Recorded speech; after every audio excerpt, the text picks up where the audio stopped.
ডিগবৈত একাংশ ভূমাফিয়াৰ দপদপনি বাতৰি প্ৰকাশক কেন্দ্ৰ কৰি সাংবাদিকক ধমক একাংশ ভূমাফিয়াৰ জানিব পৰা মতে ডিগবৈৰ গাতে লাগি থকা দাঁতিকাষৰীয়া অঞ্চলত অবৈধভাৱে মাটি খনন কৰাৰ কথা সাংবাদিক নিতুমণি শইকীয়াই দৈনিক বাতৰি কাকতত প্ৰকাশ কৰিছিল। বাতৰি প্ৰকাশ হোৱাৰ পিছদিনাৰ পৰাই ডিগবৈ বন বিভাগে তাৎক্ষণিকভাৱে মাটি খনন কাৰ্য সম্পূৰ্ণৰূপে বন্ধ কৰিছিল। অভিযোগ মতে ডিগবৈ ভূমাফিয়াৰ দুজন ব্যক্তিয়ে সাংবাদিক নিতুমণি শইকীয়াক ফোনযোগে নিউজৰ সংক্ৰান্তত ডিগবৈ চাৰিআলি পেট্ৰল পাম্পত মাতি আনি প্ৰায় 15জনীয়া ভূমাফিয়াৰ এটা দলে সাংবাদিকজনক মাৰপিট কৰাৰ লগতে ভয় ভাবুকি প্ৰদান কৰে। সাংবাদিক নিতুমণি শইকীয়াই নিজৰ স্পষ্টীকৰণৰ বাবে সংবাদমেল আয়োজন কৰি ডিগবৈ অবৈধ ভূমাফিয়াৰ বিৰুদ্ধে সকলো তথ্যৰ লগতে ভিডিঅ' আগবঢ়ায়। আয়োজন কৰা হ'ল এই সংবাদমেলৰ আয়োজন কৰাৰ বিশেষ কাৰণটো হ'ল বিশেষ কথাটো মই পোনপ্ৰথমৰ পৰা আৰম্ভ কৰোঁ। ডিগবৈ যিহেতু এতিয়া বৰ্তমান ডিগবৈ যিহেতু এটা মাটিৰ ৰমণীয় বেয়া খনন এটা চলি আছে, কিছুমান ব্যক্তিৰ দ্বাৰা মাটিৰ খনন চলি আছে, বহু ধৰণৰ মাটিৰ খনন চলি আছে। তাৰ বিৰুদ্ধে মই নিউজ এটা কৰিছিলোঁ আমাৰ দৈনিক বাতৰি কাকতত। সেই নিজৰ সংক্ৰান্তত নিউজটো যেতিয়া মই বাতৰি প্ৰকাশ কৰিছিলোঁ, তেনে ক্ষেত্ৰত গোটেই গাড়ী ইয়াত বন্ধ হৈ পৰিছিল, যিবোৰ অবৈধভাৱে গাড়ী চলি আছে ইয়াত মাটিৰ গাড়ী। লগতে সেই পক্ষই যিকেইটা পক্ষ আছিল সেই পক্ষই মোক ফোন কৰিছিল, ফোন কৰি মাতিছিল, আপোনালোকৰ এটা আলোচনা আছে, আলোচনা আহক বুলি কৈছিলে। দুজন ব্যক্তিয়ে মোক ফোন কৰিছিলে, আমি দুজনে থাকিম আলোচনা এটা কৰিম বুলি কৈছিলে নিজৰ সংক্ৰান্তত। তাৰপিছত মই যোৱা সময়ত যেতিয়া মই গৈ চাৰিআলি পেট্ৰল পাম্পত মোক মাতিছিল, মই গৈ তাত গৈ যেতিয়া উপস্থিত হলো, উপস্থিত হোৱাৰ পিছত মই দেখিলো যে তাত মোটামুটি এটা 15জন দল, এজন দুজন আছিল, তাৰপিছত এটাকৈ আহি মোটামুটি 15 বা 17জনীয়া দল এটা হ'ল। এই 15-17জনীয়া দল এটা মোক আগুৰি লৈছে, মোক একদম ধুনীয়াকৈ আগুৰি লৈছে, আগুৰি লৈ মোক তাৰমানে গালি ধমক দিছে, আৰু গালি ধমক দিছে, কৈছে নিউজটো কিয় বজাইছে, আপুনি আমাৰ গাড়ী চলোৱাৰ ব্যৱস্থাটো কৰি দিয়ক, তেনেধৰণৰ। আৰু মোক এনেকুৱা এটা মেৰ পাছত সোমাই ল'লে, তেওঁলোকে মোক কৈছে যে আপুনি ধন লৈছে, আমাৰ পৰা ধন লৈছে, আপুনি আৰু ধন বিচাৰিছিলে, সেই ধন বিচাৰিছিলে, সেইকাৰণে আপুনি নিউজটো আপোনাৰ ধন নিদিয়াৰ বাবে নিউজটো মই বোলে নিউজটো প্ৰকাশ কৰিলো। এইটো সম্পূৰ্ণ মিছা অভিযোগ, কাৰণ বিশেষকৈ দেখা যায় যে তেওঁলোকে পইচা যদি ক'বলৈ গ'লে উদাহৰণস্বৰূপে এটা মই কথা কওঁ, তেওঁলোকে যে কাৰোবাক পইচা দিয়ে, নিশ্চয় তেওঁলোকৰ সেইটো কিবা অবৈধভাৱে কাম হ'ব লাগিব। ইয়াত কোনো ধৰণৰ পইচা খেল নাই, নিশ্চয় কিবা অবৈধ কাম কৰিব, সেইকাৰণে পইচা দিব তেওঁলোকে। আৰু ইয়াত কোনো ধৰণৰ মই পইচা লোৱা কোনো চক্ৰান্ত নহয়। আৰু বিশেষকৈ এজনৰ তাৰ নাম উল্লেখ হৈ আছে ভিডিঅ'টোত, বুবু গগৈ বুলি। তেখেতে কি পইচা লৈছে মই নাজানো, তেখেতে কি কৰিছে মই নাজানো, কিন্তু বিশেষকৈ এটা কথা কি কোনো ধৰণৰ মই ইয়াত পইচা পাতি লোৱা নাই। আৰু সেই সময়ত তেওঁলোকে মোক মাৰিবও আহিছিলে। সম্পূৰ্ণ ভিডিঅ' আপোনালোকক মই আপোনালোকৰ আগত মই গতাম ভিডিঅ'খিনি। আৰু তেওঁলোকে ইমানখিনিও কৈছে যে তোক মাৰি কিনে আমি এফআই দিব যাম।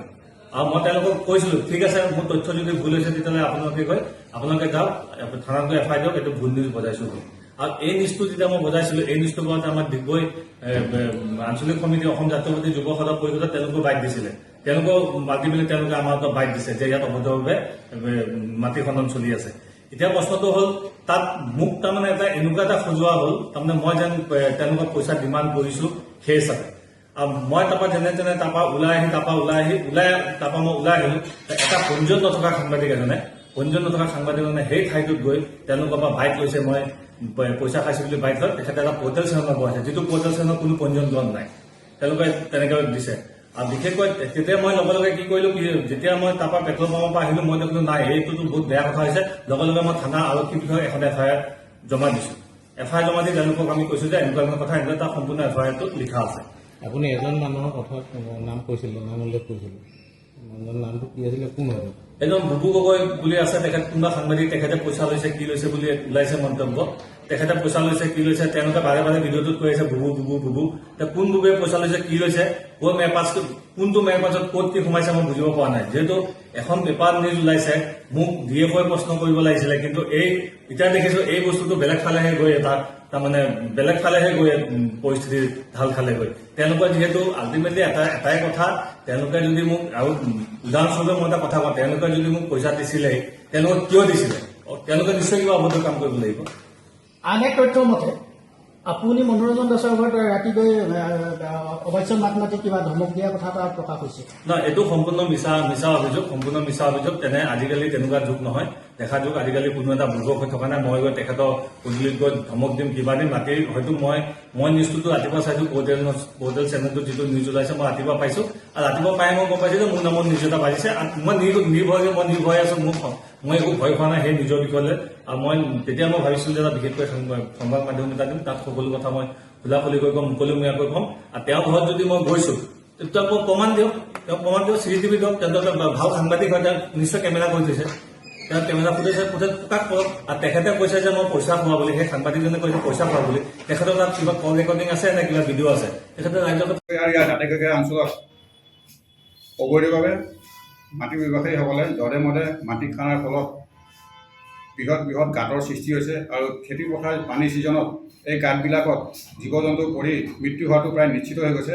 আমি জানিব পাৰিছোঁ ডিগবৈ কিছু বনকৰ্মীৰ পৃষ্ঠপোষকতাত আৰু এই অবৈধ মাটি ব্যৱসায়ী বুজাবুজিৰ ফলত এই কাৰবাৰটো চলি আছে আৰু দীৰ্ঘদিনীয়াভাৱে এই কাৰবাৰটো চলি আছে। আমি অসম জাতীয়তাবাদী যুৱ ছাত্ৰ পৰিষদে এই অবৈধ কাৰবাৰটো অতি শীঘ্ৰে বন্ধ কৰাৰ আমি দাবী জনালোঁ। অন্যথা জাতীয়তাবাদী যুৱ ছাত্ৰ পৰিষদে অনিশ্চিত সত্ত্বেও বৃহৎ আন্দোলন গঢ়ি তুলিবলৈ বাধ্য হ'ম। ডিগবৈৰ পৰা হিৰেন্দ্ৰ ৰাজবংশীৰ ৰিপৰ্ট, এনি ভাৰত 24।